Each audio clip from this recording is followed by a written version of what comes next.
On this episode of YEG Matters, the Armoury Resource Center. This kid has so much potential and they just can't see it in themselves. Thanks for joining us here on YEG Matters. Being a teenager and homeless is a hard reality for any young person to face. Today we are taking you inside the Youth Empowerment Support Services Armoury Resource Center, also known as ARC, a place where youth in difficult situations can turn to for help.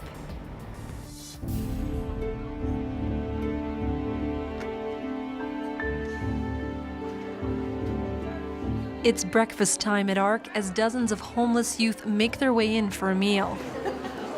Relationship worker Jolene Connolly sits down with the kids to find out their plans for the day. It is a very important resource for them because a lot of them come through those doors and they just are feeling lost, they're feeling alone, they're feeling judged. We have kids that just had a disagreement with their parents and just can't be at home. And then we have kids that have severe trauma in their background and have been abused and have turned to drugs and alcohol as a way to cope with that.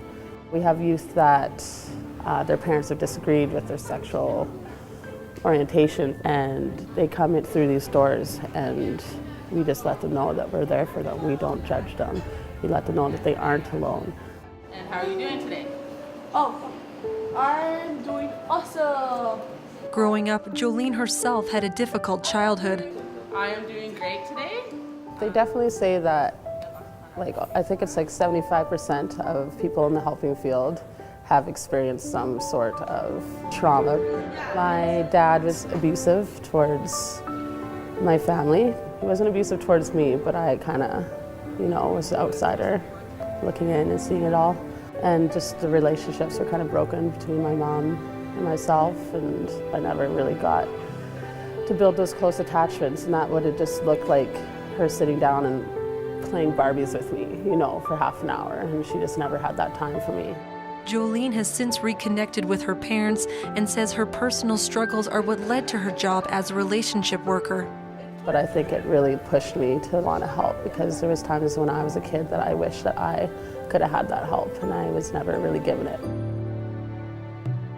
And the idea of the smudge is as the smoke rises, to carry it over yourself and allow the smoke to take your negativity into the universe. I love working for YES, and I have an amazing team, and I think we're doing really good work here. My role is the relationship worker, so we really focus on those attachments that they have missed, building those connections again. It's number one to me. I love seeing them smile, and when you see them come in the doors and they're just hopeless, and then you just say one little thing to them or just brighten their day up and you just see that smile on their face. It's just amazing. And you just know that you just kind of made their day a little bit better.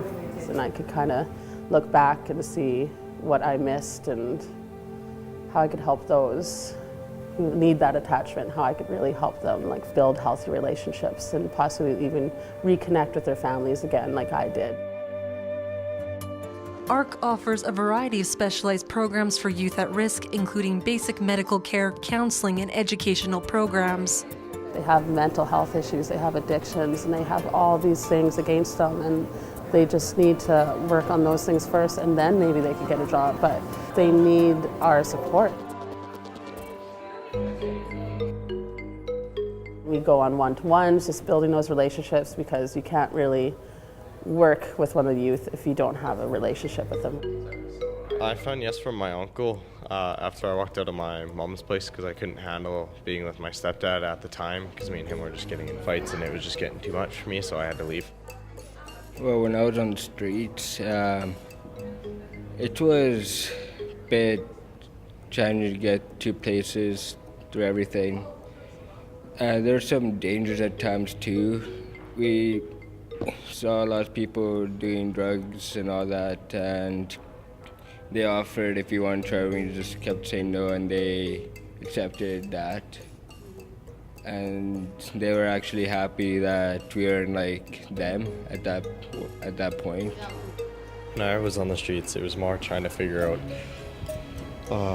out places that are safe just to spend the night and just sleep, see if I can get up and then go again, because it's quite dangerous out nowadays because you have like tons of drug dealers and whatnot. If yes did not exist, I don't know where I would be. Probably still living on the street somehow. If anyone else is on the streets, they should try and come to YES if possible for them, because then one, it gives them a safe place, and there's so much that YES can do to help them get back on their feet. A huge part of Jolene's job is helping youth break down barriers and focus on improving their lifestyle. The best part for me are those little success stories. It could be just them waking up and going to school that day, or finishing a resume, or just going for a job interview, or even just being in a great mood that day and treating people with respect. This is terrible. Who came up with this idea? The most challenging part is when you build those relationships and you really connect with those kids and then they disappear. Either have been restricted or have really fallen deep into their addictions and you don't really see them around as much anymore. When you could just see like that this kid has so much potential and they just can't see it in themselves, or else they will self-sabotage themselves because they're so used to failing. And it's challenging for us because we just see like such a bright future for them and they just kind of get stuck and they're either really deep into their addiction or mental health is holding them back. Bye, guys.